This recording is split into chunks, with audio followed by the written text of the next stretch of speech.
Ambassador Kethvar adjusted his ceremonial robes one final time as the transport descended toward the war-torn planet of Zirion Prime. The crimson dust storms that had raged for 3 standard cycles finally cleared, revealing the skeletal remains of what had once been a thriving colony world. Behind him, his security detail of 6 Centaurian guards checked their plasma rifles with mechanical precision. "Ambassador," Captain Zextal spoke through his translator implant, "perhaps we should reconsider. The humans are unpredictable." Kethvar's 4 eyes focused on the lone figure seated quietly in the corner of the transport. The human, Sarah Chun, according to her identification, sat motionless, her hands folded, dark eyes scanning the viewport with an unsettling intensity. She carried no visible weapons, wore no armor, just a simple black uniform with no insignia. "The Galactic Council's orders were explicit, Captain. We bring their representative to the peace talks. Nothing more, nothing less." The Zirion conflict had raged for 18 months between the Centaurian Empire and the Krell Syndicate. Millions dead, entire systems blockaded, trade routes severed. Every diplomatic mission had failed. Every ceasefire had crumbled within hours. The mysterious human delegation had requested one final attempt at negotiation, offering their services as neutral mediators. As they landed at the bombed-out remains of New Geneva Spaceport, Kethvar noticed something odd. The usual electromagnetic interference that plagued the planet's atmosphere, a side effect of orbital bombardments, had completely disappeared. His instruments read clear across all spectrums. General Thrackmore of the Krell Syndicate was already waiting in the makeshift conference hall, his massive frame bristling with bio-armor and ceremonial war talons. Beside him stood War Prime Veltar of the Centaurian Empire, her cybernetic implants gleaming menacingly. Both leaders had arrived with full military escorts. The human woman walked into the room alone.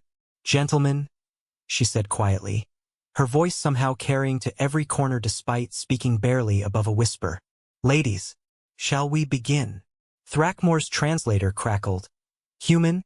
You presume to mediate between apex predator species? We have conquered systems while your kind was still." Sarachin looked at him. That was all. Just looked. Thrackmore's words died in his throat.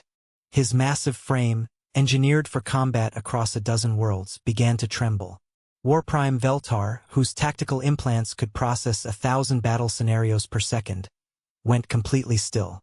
"You're wondering," Sarah said conversationally, "why your threat assessment protocols aren't working, why your instincts are screaming danger signals, but you can't identify the source." She walked slowly around the conference table, her footsteps silent on the debris-strewn floor. "You see, there's something you need to understand about humans. We didn't conquer our way to the stars through superior technology or evolved advantages. We're not the strongest, fastest, or smartest species in the galaxy." Ambassador Kethvar felt his diplomatic training abandon him as something primal and ancient stirred in his consciousness. "We got here," Sarah continued, "because we survived the extinction of every other apex predator on our homeworld, not through strength or speed, but through patience, persistence, and something you don't have a word for in your languages." She stopped walking and stood perfectly still in the center of the room. "Spite." The silence stretched for exactly 1 minute and 43 seconds. Ambassador Kethvar would later remember timing it on his chronometer, though he couldn't recall why he'd been watching it so intently. Finally, General Thrackmore spoke, his voice barely audible through his translator. What are your terms for peace?" Sarah Chun smiled, an expression that somehow contained both warmth and something infinitely more dangerous. "Immediate cessation of hostilities. Full withdrawal to pre-war borders. Reparations to be negotiated separately. The Galactic Council will establish monitoring stations. Any violation results in..." She paused. "Human involvement." "Agreed," War Prime Veltar said instantly. "Agreed," General Thrackmore echoed. Sarah nodded once and walked toward the exit.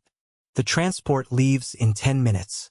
I suggest you use that time to contact your respective fleets." As she reached the doorway, she turned back one final time. "Oh, and gentlemen, this was us being diplomatic. The war ended 3 minutes after the accords were signed.